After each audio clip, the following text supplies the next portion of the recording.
running up the score. Jerry. He just sucks. He's not good. let's just put it out on the table. He's not a good quarterback. Oh, way to join a team that already won a title. You know, Ben is unique. These guys are unique. They're championship runs. I mean, this one's unique. Let's hope some people still get thrown at and, get hit in baseball. Keep it interesting, right? yeah. I can't take this guy serious right now. I dare you to watch it and tweet us. Tell us, oh, you know what? This is a hell of a sport. Where's this been all my life? The New York Jets you know what they need to do with their second round pick? They need to just start taking it and lighting it up on fire. Where's that quarter? Let me look at that one more time. This is Running Up the Score. And it starts now.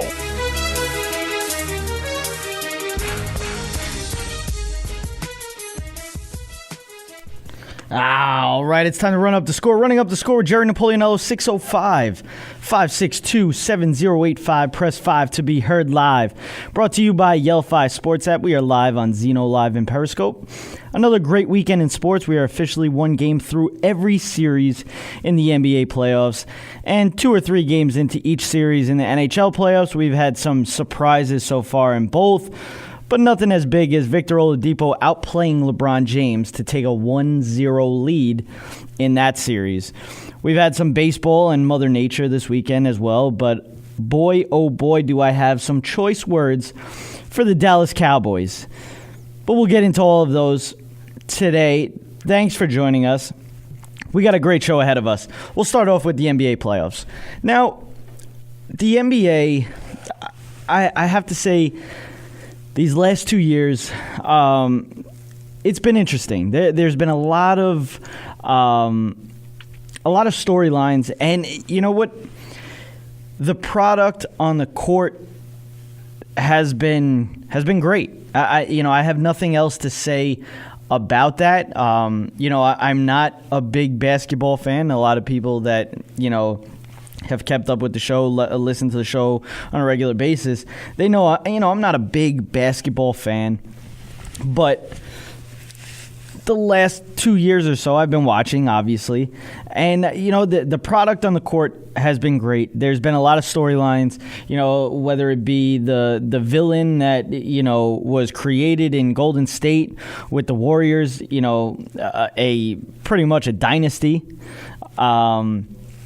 It's just, to me, before these last 2 years, I guess, I mean, even part of these last 2 years, but it's been a little different, especially this year. It's not as set as it used to be. I mean, we were going into the season already knowing who was going to be in the finals, and it was the Warriors and the Cavs. And that's, especially this year, that there's a question mark to that. The Warriors have injuries. The Cavs are just not good. And I think they showed that in Game 1 against the Indiana Pacers. The Pacers were able to do whatever they want, whenever they wanted. The Cavaliers basically didn't show up. I mean, just overall, they didn't show up. And, I'm happy to see it. Obviously everybody knows I'm not a big LeBron James fan, so I'm happy to see him lose. This is the first time in his career that he's lost Game 1 of the first series in the playoffs. This is awesome. And in the way that he lost is even better. They were getting blown out the whole game. And LeBron James was outplayed by Victor Oladipo. And, him showing this kind of raises questions about another team that's in the playoffs, the OKC Thunder. Obviously, Victor Oladipo was on OKC last year. He was traded to Indiana, obviously, in the Paul George trade. So now it's like, now you're questioning, can players actually play well with Russell Westbrook? And it's a valid question. I mean, Paul George obviously had a big game one. We all know that. But could Paul George flourish even more on a different team? Preferably one in LA with yellow and purple. But, that's not here nor there. But it raises the question because what Victor Oladipo is doing with Indiana, I mean, after that trade, you're thinking, Indiana's done. What is Indiana thinking? What kind of trade was that? Everybody thought that Indiana was hosed in that trade. Nobody thought that they were going to make the playoffs. But they did. And now they're playing the Cleveland Cavaliers and they take a 1-0 lead in the series. I find it funny. I love watching LeBron lose. It's just it brings a smile to my face. And in the way that he lost that game, I mean, it's just couldn't be better. We got Washington and Toronto. Toronto has a 1-0 lead. Milwaukee and Boston. Boston has a 1-0 lead. This series, can Giannis Antetokounmpo actually take his superstar status and bring it even more to the top shelf in the NBA? And in game one, it didn't show that way. I mean, if I'm a Milwaukee Bucks fan, I'm a little worried. I mean, to lose game one to a team that has nobody. I mean, you're playing, 2-year vets, rookies, so-so players, Markieff Morris, that's to lose to them. This going into the series, as much as if Kyrie was on this team, if Gordon Hayward was on this team, I would say, you know what, this is a blowout. Boston should win all 4 games. But now, you're going into the series and you're seeing the Bucks. You got Giannis, you got Chris Middleton, you got Parker. You're thinking, you know what, this should be a breeze for Milwaukee to beat up on Boston, an injured Boston team that has nobody. And you lose game one in overtime. That's a tough pill to swallow. Tough pill to swallow, and it raises questions on Giannis Antetokounmpo. Is he actually the superstar that can take a team to that point? And that's a big question, and we'll see how the rest of this series goes. But losing game one to an injured Boston team, that's big. That's big. Philly takes a 1-0 lead over Miami. Houston and Minnesota. Houston really flexed their muscles in this one. As close as the score was, it really wasn't that close. James Harden went off. Clint Capella was going off in the first half. Overall, when it comes to Minnesota, Karl Anthony Towns 8 points. That's not gonna swing it for Milwaukee, for Minnesota. I mean, that's it. Just that can't happen.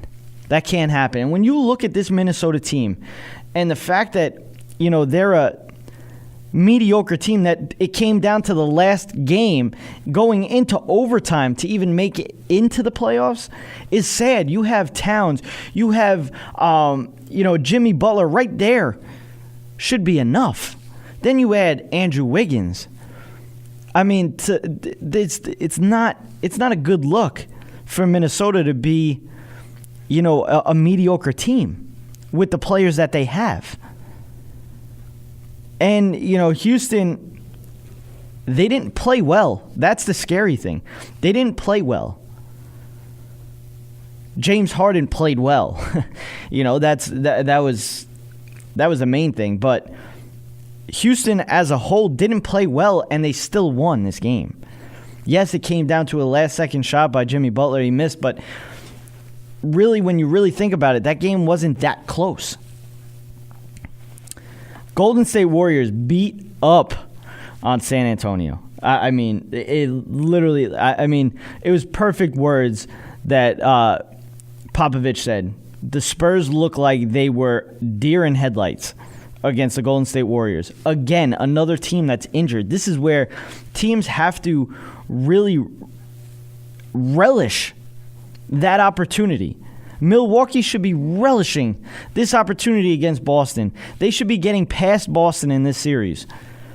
Because you're missing Kyrie, because you're missing Gordon Hayward, their go-to player now is Al Horford. That's not going to cut it for Boston, but you have to make it so it's that way. You know, the Bucks have to make it that way. Giannis Antetokounmpo has to play that superstar status, has to play like an MVP, and get Milwaukee past Boston. And it's the same thing with San Antonio. I know that they don't have Kawhi. That's a tough pill to swallow as well. You know, it sucks not having your best player, really. But you have LaMarcus Aldridge. You have Pau Gasol. You have, that's where it's like, where's this veteran status going up against an injured team? I know they still have Klay Thompson. They still have, Draymond Green, but they're missing, they're missing their top player in Steph Curry. I mean, if you want to, but that's the point. People are questioning Golden State, but Golden State went into that game and they look like Golden State of old. I mean, they absolutely walloped the San Antonio Spurs. And to me, I think right then and there ended this series.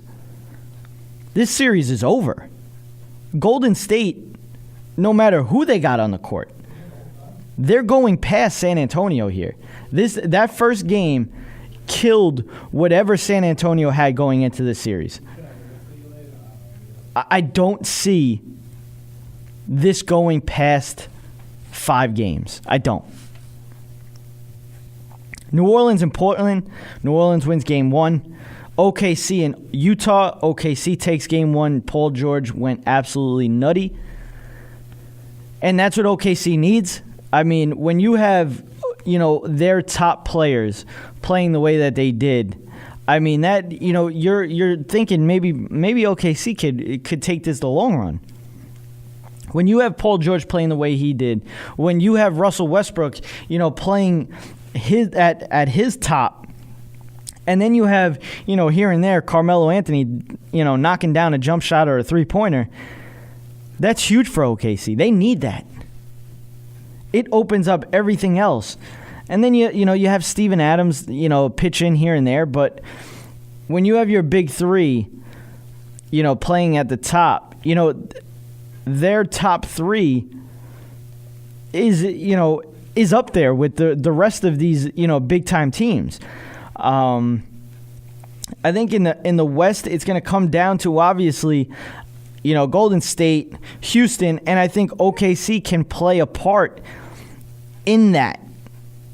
And I think that OKC can knock off one of these teams if they play at their potential. Paul George playing at what he did on Sunday. Russell Westbrook doing what he does. That's what they need. Houston, Chris Paul was really, Chris Paul in the playoffs, basically. I mean, I don't know what everybody, I don't know why everybody's so high on Chris Paul. I never really have. Yeah, he's probably one of the top 5 point guards in the league, but the guy can't win the big one. He can't win in the playoffs. He doesn't show up. And even in this game, where was he? Really? Come on. That's why, I'm a little iffy on Houston. I think it's still Golden State's spot, obviously. I mean, they're Golden State, really. I mean, that's all I can really say. So I think that overall, when I was coming into this series and going back to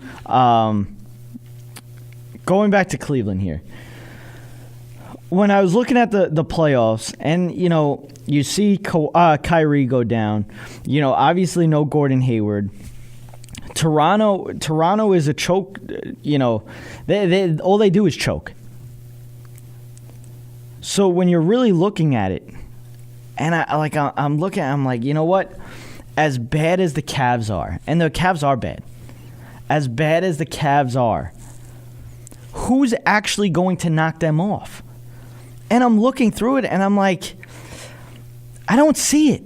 I don't see it. And I before Kyrie went down, I was picking Boston all the way past, Cleveland. But now it's like, can Philly knock off Cleveland? I don't know. I think they're too young to get past LeBron James. But I mean, hey, if Indiana takes down Cleveland in the first round, I mean, that would be unreal. That would take this, at least the East, and turn it upside down. Now it's up for grabs. And at that point, I like Philly. Toronto, Kyle Lowry and DeMar DeRozan in the playoffs, they disappear. They do. They disappear. Milwaukee, I mean, you're looking at Giannis right now, and, hopefully game one isn't what's going to, show out for the rest of the series, but, he kind of disappeared. It's going to be fun to watch, and it literally would turn this playoffs upside down if Cleveland loses in the first round. Because, like I said, really, looking at the East, I don't see anybody beating the Cavs. As bad as they are, I just still don't see someone beating the Cavs. But I like Philly. I hope they do. I mean, Ben Simmons is really showing out. So, moving on, and looking at the West, like I said, Minnesota shouldn't be at the point that they are with the players that they have. When you're looking at Jimmy Butler, Andrew Wiggins, Karl Anthony Towns, I mean, that's something that you could probably say, oh, you know what? This is like a big three. But the fact that it's got to come down to the last game to make it into the playoffs, and then you get, pretty beat up against a Houston Rockets team that didn't play at their potential. They played okay. Scored 104 points. That's not Houston when they're playing at their top level. They struggled from three. Other than James Harden. James Harden hit 6 threes, I think, or 7 threes in the game. They struggled from three. Eric Gordon was really nowhere to be found. Chris Paul was really nowhere to be found. Clint Capella and James Harden really carried that team to that victory. First half was all Clint Capella. Second half was all James Harden. And at one point in the second half, James Harden, went absolutely nutty. At one point, I think he had 10 points in a row, 11 points in a row for Houston. So, the West is the interesting part. You're looking at, I'm saying the top 3 teams in the West right now: Houston, Golden State, OKC. I still have Golden State as that team that I believe is going to get to the finals. I don't think Houston will be able to beat Golden State. Houston's a shooting team. And so is Golden State, but Golden State has an abundance of shooters. They're and I guess when you look at, Houston, they're about the same, but Golden State doesn't slow down in the playoffs. Last year we saw James Harden absolutely disappear. Chris Paul is a usual disappearance. So, it's I still have to put Golden State as at that number one spot and the team that makes it into the finals from the West. OKC is on the brink, but I don't think this team goes the way it is right now past next year. I think Paul George goes. As much as it sucks to see, because you're looking at Russell Westbrook, you're looking at Carmelo Anthony, which, I mean, everybody knows how I feel about Carmelo Anthony. Nobody can win with him. Nobody's going to win with him. That's just how it is. And if anybody has anything, if anybody questions that, you can at me on Twitter. You can call into the show. You can comment on Periscope, whatever you want to do. No one will ever win with Carmelo Anthony. That is just a fact. I said the biggest thing with the New York Knicks was they had to get rid of Carmelo Anthony from the jump. The fact that they held on to him that long was ridiculous.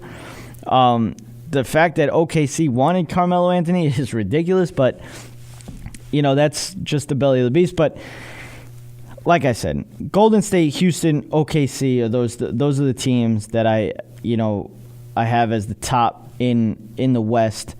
But I think Golden State ends up going into the finals. And if Cleveland gets past Indiana, I see Cleveland going into the finals.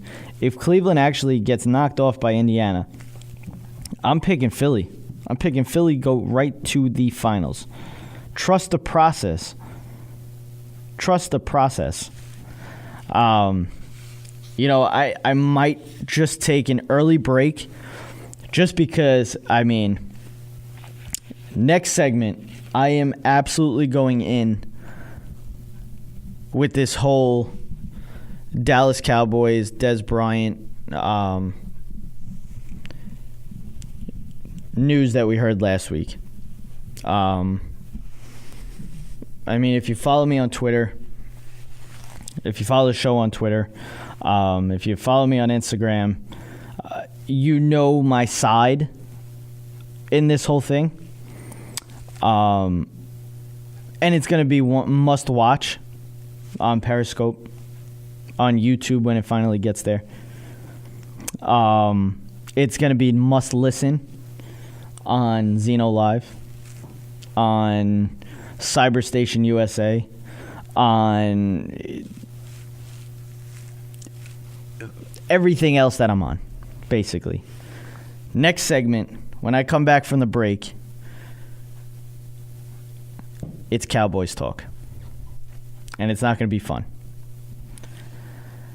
Doesn't it get annoying when you're watching sports? Let's say you want to send a text to your friend or tweet something out about the game or check out your fantasy team, or how about you want to go to the game and even set up a tailgate party and you have to go to all these different apps, websites, etc. to do all of that.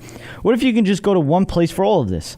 Well, I'm here to tell you there is a place like that, and it's Yelphi Sports app. You can get detailed real-time scores, stats, news, rumors, fantasy news, team and player comparisons, built-in social network feature, which is integrated with Twitter and Facebook, create private one-to-one or group chat with your friends, buy and sell tickets, host a tailgate party, or even a pickup game. One sports app for all your sports information. Make sure you go download Yelphi Sports app in the iTunes App Store. Yelphi, the only sports app that you need. All Noise Radio. Powered by the Connecticut School of Broadcasting. All Noise Radio is an internet radio station that's fully produced by graduates of the Connecticut School of Broadcasting. From modern rock to old school hip hop, country to classical, news, talk, sports, and more. It's the noise you can't ignore. Log on to allnoiseradio.com. Fire up the station. Find out more about your favorite jocks. Get the latest CSB news and more. Plus, you can take All Noise Radio with you on the go for free. Just download the Live 365 app to your iPhone, iPod Touch, or BlackBerry and search All Noise Radio.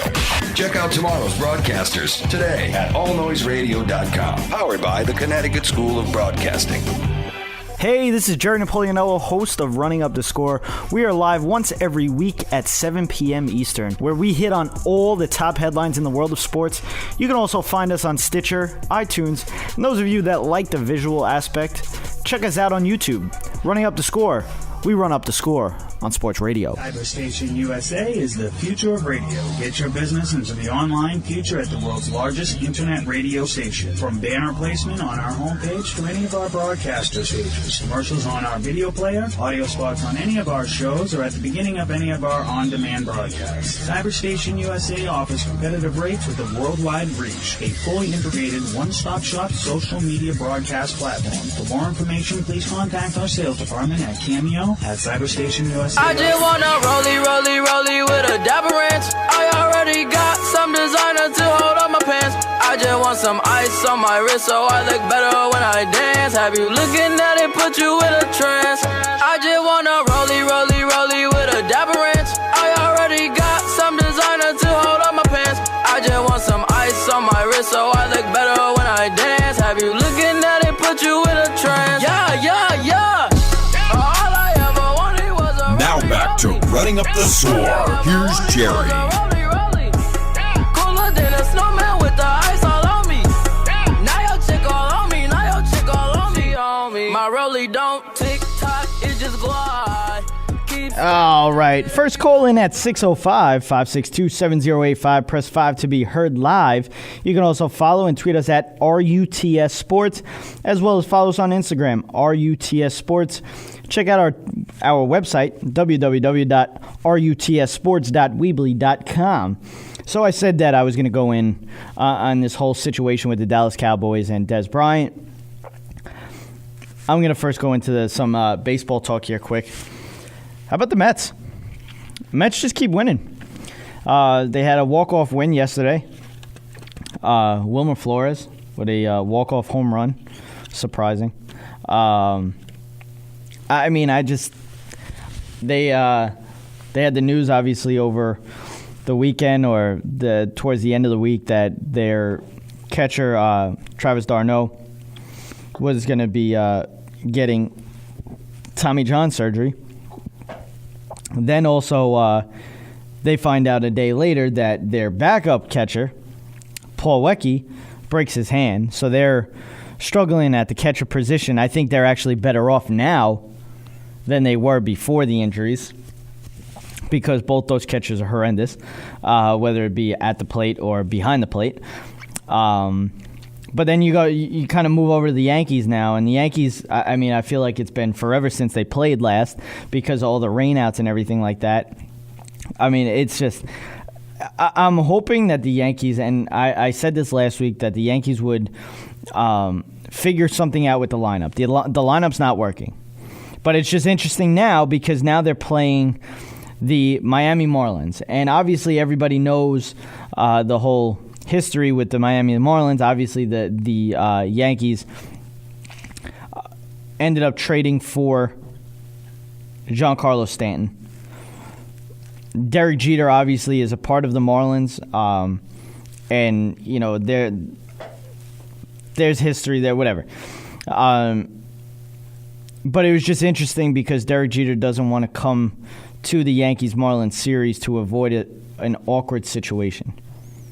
It's really not an awkward situation. It's whatever. Obviously you're not going to be able to own the New York Yankees because the Steinbrenners weren't going to give it up. So it's not like, if you wanted to own a team, you have a chance to own a team, then do that. It's not like the Yankees, Yankee fans are going to boo Derek Jeter. If anything, they're going to cheer him even harder now for giving them Giancarlo Stanton, which in other things, Yankee fans, just listening to the radio and just hearing some of these Yankee fans and seeing on Twitter, Yankee fans saying that they lost the trade by bringing in Giancarlo Stanton because of how he's playing right now. So, I'm going to try to say this in the best FCC way without getting in trouble for cursing. But you guys are a bunch of idiots. And I have to say, as big of a Yankee fan as I am, as much as I love the Yankees, Yankee fans, some are very stupid. Some are very stupid. Some do not know baseball in the slightest. For you to think that Giancarlo Stanton is a loss for the Yankees because he's batting 167 or 2 something, whatever. You are an idiot. You're an idiot. Can we wait? Because I can guarantee he's going to have 55 home runs. I can guarantee it. He will have 55 home runs this year. Once Aaron Boone gets his head out of, his own rear and starts to mess around better with the lineup and not having Didi Gregorius as the 4-hitter, you'll start to see Stanton hit. I can guarantee it. But having Judge second, Stanton third, and Didi fourth, it's not working for the Yankees, and I'm waiting for Aaron Boone to really see it. And for right now, he doesn't see it, and they're going to continue to struggle until that is changed.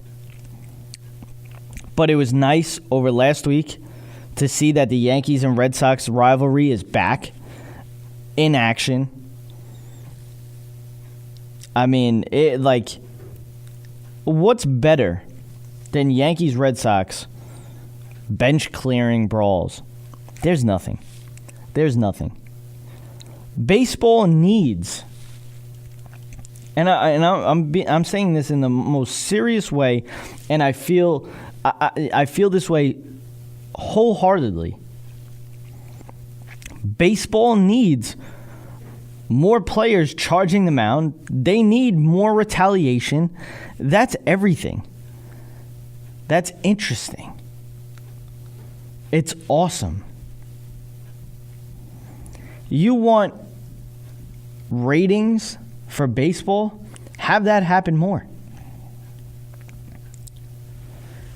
It's nice to have a sport where it polices itself, a.k.a. hockey. It's nice having that.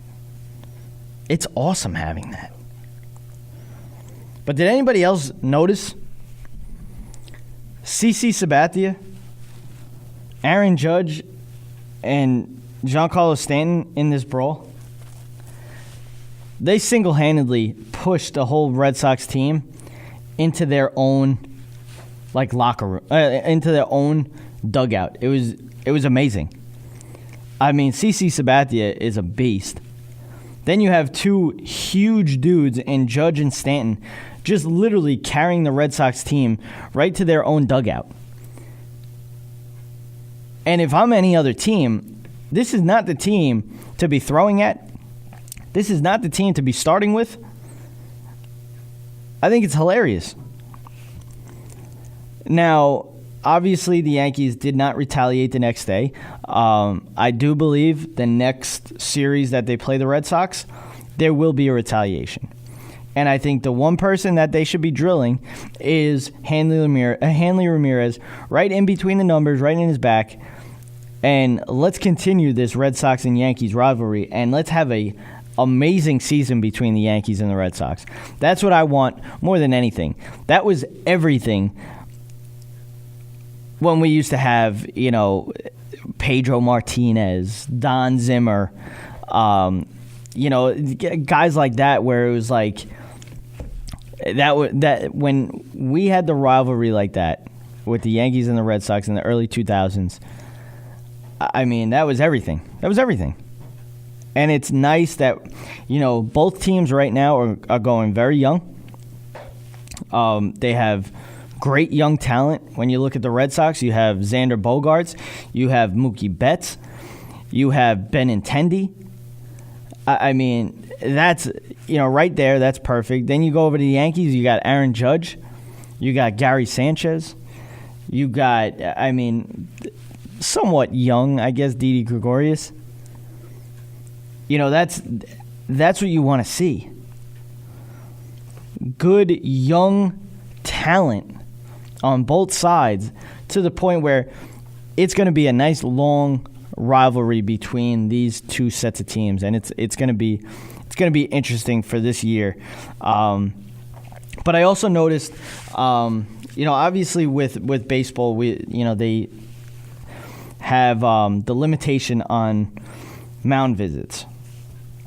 Now, there's a lot of times where maybe a catcher gets crossed up with the pitcher, or the ball is fouled back, or whatever happens, it drills the ump, and the ump either gets knocked back or needs to catch his breath or whatever.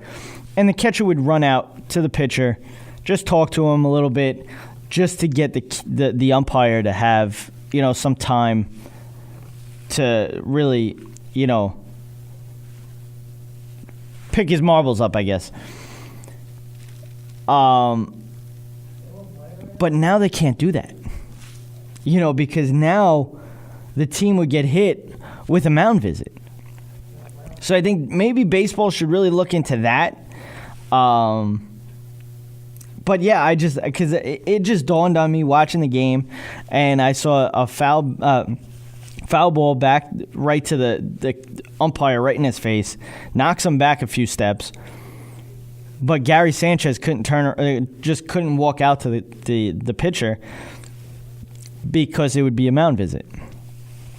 So, I thought that was interesting. I mean, maybe nobody else did, but I thought it was interesting. But we're going to move on. Oh, and we had the Arenado brawl the same day of the Yankees and Red Sox brawl, which, like I said, it's awesome having, charging the mound and retaliation and all that stuff. Like, it's what makes the sport more interesting. Hockey, you have hits, you have fights, you have everything. That's what makes the sport more interesting. Football, it's the same thing, which is kind of, going away from that, the big hits and everything like that. But, that's the kind of stuff, especially in a non-contact sport like baseball is. It's nice to have, a nice bench-clearing brawl or whatever, It kind of gets people, to their TV. Nuggets and T-Wolves in that final game of the season was everything that we could have asked for. Obviously we know that the playoffs have started already and the Timberwolves ended up winning. But, to come down to the last game, to make it into the playoffs, and you're going into overtime, that's what you want. That's what makes it interesting to watch. I tuned in. Yankees and Red Sox were playing that night, but I saw that the Nuggets and Timberwolves were going into overtime. I knew what was on the line, so I was like, you know what, I got to tune into this. And the overtime was great. It was like playoff basketball. It was awesome. Then moving on to NHL playoffs. Devils are down Tampa Bay 2-0. The Bruins are beating up on Toronto. They lead that series 2-0. Washington choking as usual. They're up to their old tricks. They're down 2-0 to the Columbus Blue Jackets. Pittsburgh's up 2-1 in the Philly series. Nashville's up 2-0 in the Colorado series. Winnipeg is up 2-1 over Minnesota. The Golden Knights up 3-0 against the Los Angeles Kings. I'm going for the Golden Knights here. I'm really going for the Golden Knights. Anaheim and San Jose. San Jose has the lead in that series 2-0. Now, I got about 15 minutes left of the show. Maybe 20. And I'm sure, whoever was listening, you saw the hashtags and everything like that, and you wanted to tune in for this. The Cowboys released Des Bryant on Thursday. Okay?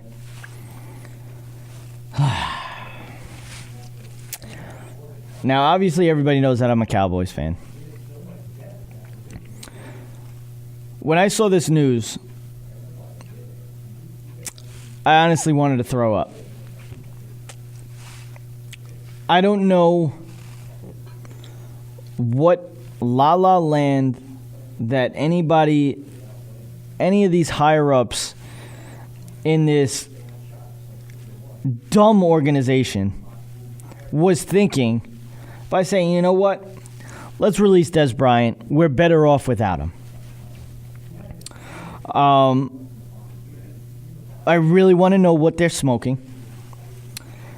I really want to know what they're on, because that is so far from the truth.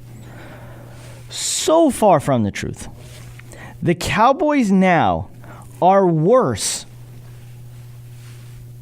than they were 5 days ago.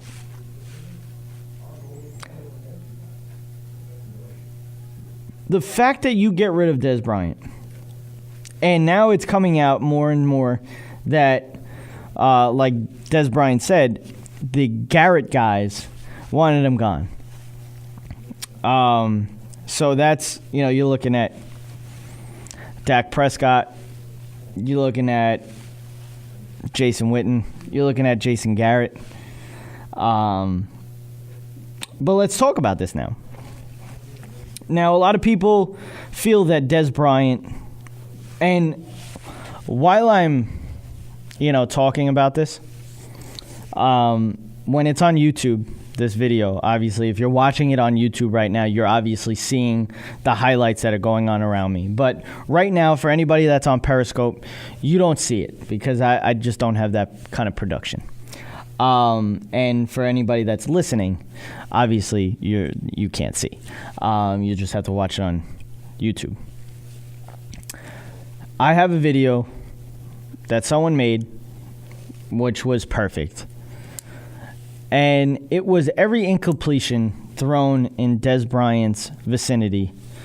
And I say vicinity because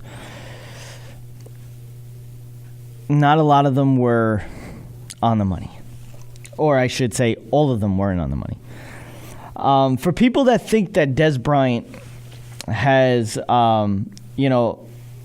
really went down in production because of, he's getting older, he's slower, he's this, he's that. That's not true. How about we talk about his quarterback? Because that's the real problem. Now, again, I'm a Dallas Cowboys fan. Dak Prescott is not that good. And for anybody that thinks that way and thinks that he's actually a franchise quarterback and actually a great quarterback, you must be on something that whoever, Jerry Jones, Stephen Jones, whoever was the one that came up with this dumb idea to release Des Bryant, you're on the same stuff. Because Dak Prescott is not that good. He struggles a lot. And again, when you're watching this on YouTube, you will see the highlight reel that I have. And it's all the incompletions that Dak Prescott threw to Des Bryant. 90% of them were uncatchable. Riddle me that. Because Des Bryant can't throw himself the ball. So, I'm so fed up with this team. I mean, I don't know what they're thinking. I don't know what else to say, because this is not the first time that this team has pulled this kind of stuff. Because you know what? It happened with Tony Romo. But if we're talking about lack of production, and if you feel that Des Bryant should have been released because of lack of production, then you also feel that Jason Witten should be released because of lack of production. Can we say that Jason Witten is not what he used to be? Can we say that he's not as good as he used to be? Can we say that he's dropped more footballs than ever lately? Can we say that he's slow? Can we say that he's not getting open as much? All of the above. All of the above. Now, when you talk about Des Bryant, and when people, it just drives me nuts because people are like, oh, well, he can't separate anymore. Can you go back? Now, there's another, highlight reel. If I don't think I'll be able to have it all in one in this video. But you know what? I might even put a link to it. Because there's another one that the NFL actually tweeted out. And it was basically all the touchdowns that Tony Romo threw to Des Bryant.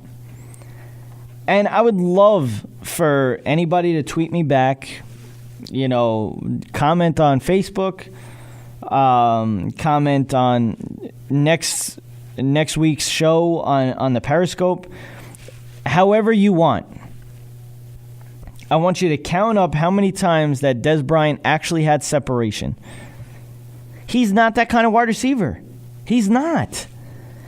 And for you to think that, he's not getting the separation anymore, this and that, for you to think that that's the reason, you obviously don't watch football and you obviously don't watch the Dallas Cowboys.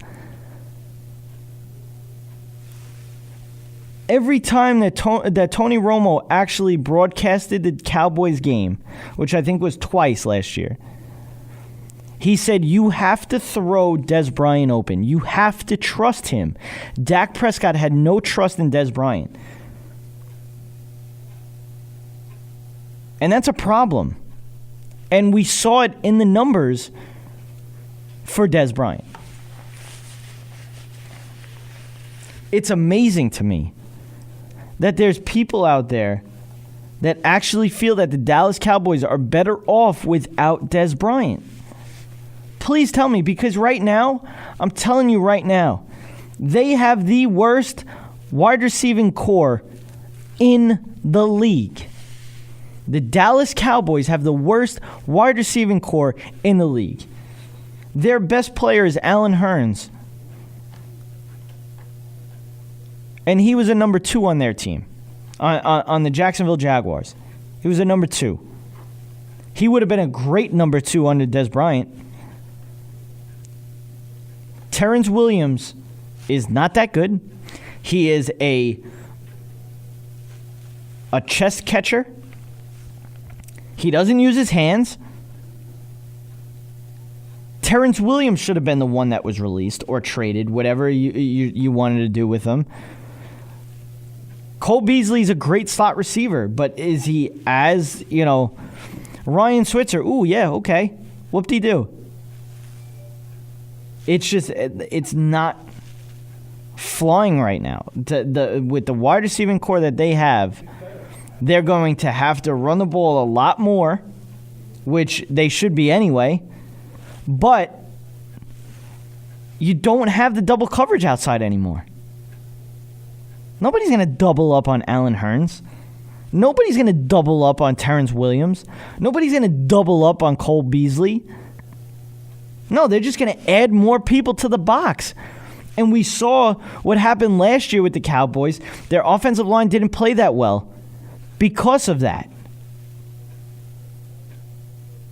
Nobody's afraid of Dak Prescott throwing the ball. And that's the problem. Nobody is afraid of Dak Prescott throwing the ball. When Tony Romo had a running back in DeMarco Murray, and DeMarco Murray had that breakout year, people didn't know how to play the Dallas Cowboys.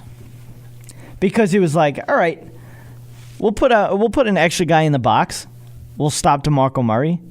But then it's like, well, they got a gunslinger in Tony Romo back there that can sling it with the best of them.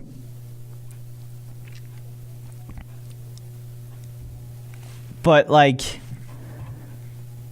now they don't. Dak Prescott is not accurate. He's not scary back there. If you want a running back to flourish,